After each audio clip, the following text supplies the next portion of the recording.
Before shucking fresh clams, make sure the clam's shells are tightly closed.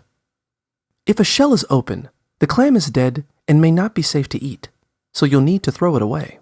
Take each live clam and scrub the shell under cold, running water with a stiff, bristled brush to get rid of grime, sand, and salt.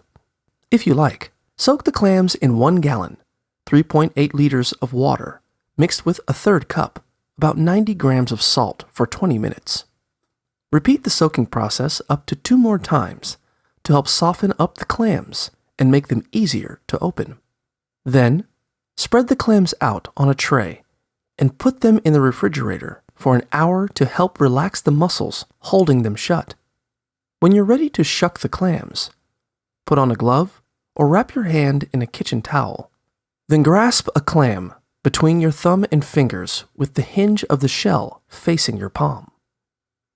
Slide the tip of a clam shucking knife into the narrow space between the halves of the shell and push in.